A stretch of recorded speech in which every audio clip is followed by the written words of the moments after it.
प्रतिबिंब जनमानसांचे। प्रभाग क्रमांक 14 मध्ये ओरिजिनल पैलवान मैदानात दिलीप झिंजुर्डेंचं थेट आव्हान।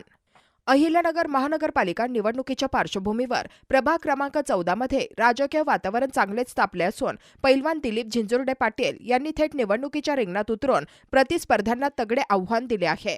आतापर्यंत किंग मेकरची भूमिका बजावणारे झिंजुर्डे पाटील आता मैदानात उतरल्याने प्रभागातील राजकारणाला नवे वळण मिळाले आहे। या प्रभागात अनेक आजी-माजी नगरसेवक घडवण्यामागे दिलीप झिंजुर्डे यांचा मोलाचा वाटा राहिला आहे। मात्र आता डुप्लिकेट पैलवान नव्हे तर ओरिजिनल पैलवान मैदानात उतरतोय असा स्पष्ट संदेश देत त्यांनी थेट उमेदवारी जाहीर केली आहे। नगर न्यूज 24 शी बोलताना झिंजुर्डे पाटील यांनी स्थानिक नगरसेवकांवर जोरदार आरोपांची झोड उठवली। सध्याचे नगरसेवक प्रभागासाठी काम करण्याऐवजी दुकानदारीत व्यस्त आहेत। पैसा कमवण्यापुरताच त्यांचा कारभार मर्यादित राहिला आहे। रस्ते, पाणी, ड्रेनेज, वीज, स्वच्छता अशा अनेक गंभीर समस्या आजही प्रभागात कायम आहेत। या समस्या निवडणुकीनंतर मी स्वतः मार्गी लावणार असा ठाम निर्धार त्यांनी व्यक्त केला।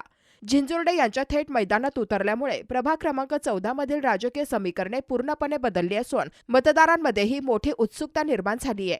आगामी निवडणूक ही खऱ्या अर्थाने पैलवानांची कुस्ती ठरणार असल्याची चर्चा सध्या जोर धरू लागली आहे। प्रतिनिधी अझहर सय्यद, नगर न्यूज 24, अहिल्यानगर। जय जिजाऊ, जय शिवराय, जय शंभूराजे। मी पैलवान दिलीप विठ्ठलराव झिंजुर्डे वार्ड क्रमांक 14 मधून उमेदवारी करण्यास मी इच्छुक आहे। सर्व जनतेशी मी 30 ते 35 वर्षापासून मी सामाजिक, शैक्षणिक आणि गोरगरिबाचे प्रश्न सोडवण्याचं काम सातत्याने करीत आहे। या विभागात मी 2-3 पुढारी चांगल्या प्रकारचे घडवलेले आहेत। किंग मेकरची भूमिका मी या वार्डामधून घेतलेली आहे। पण काही कारणास्तव जे या वार्डातून निवडून गेले ते जनतेपर्यंत कधी पोहोचले नाही। त्यांनी कधी जनतेशी काही संवाद केला नाही, कधी कोणत्या गोष्टीला मीटिंग घेतली नाही, कधी प्रश्न सोडवले नाही की बा आपल्या वार्डात किती सुशिक्षित पोरं आहेत, किती बेरोजगार आहेत, किती गरीब आहेत, त्यांचे कधी प्रश्न यांनी का मार्गी लावले नाही। यांनी फक्त एकच उद्देश ठेवला की पैसा कमावणं। यांचा एक दुकानदारी म्हणून यांनी या गोष्टी केल्या। यांना सातत्याने मी किंग मेकरची भूमिकेत यांच्या मागं उभा राहायचो। माझ्या मनात कधी आलं नाही, मी म्हणलं हे प्रश्न सोडित गोरगरीब जनतेचे। आमच्या वार्डात इतके मुलं आहेत सुशिक्षित बेरोजगार की त्यांना काम नाही। कोणतं कॉन्ट्रॅक्ट असलं, समजा रोडचे कामं असले, त्यांना कधी यांनी 1 रुपयाचं कामात किंवा कशात घेतलं नाही। यांनी फक्त यांचे घरं भरवले आणि इलेक्शन आलं तर की एक 15-20 दिवस त्यांना गोड गोड बोलायचं, भूलथापा द्यायच्या, 10-5 हजार रुपये आम्हीच दाखवायचं। ह्या गोष्टी त्यांनी सातत्याने एक 15-20 वर्षापासून चालू ठेवल्या। त्या कारणास्तव मी त्यांच्यापासून बाजूला झालो आणि मी म्हणलं आपण जनतेशी, आपल्याला 1 रुपया बी या प्रक्रियेचा खायचा नाही। का म्हणून की गोरगरीब जनतेचा टॅक्स भरलेला पैसा असतो, तो पैसा खाल्ल्यावर ते आपल्याला कधी बी लाभत नसतो। त्या पैशाचा आपल्याला आपल्या परिवाराला उपयोग होत नसतो। तो पैसा जनतेसाठीच गेला पाहिजे। आणि मी या पुढच्या काळात मी निवडून तर येणारच आहे। मी पैलवान आहे, मी अनेक कुस्त्या जिंकलेल्या आहे, मी स्वर्णपदक विजेता माणूस। ही कुस्ती बी मी 100% जिंकणार। समोरचा किती मोठा पैलवान असेल मी त्याला पाडणार।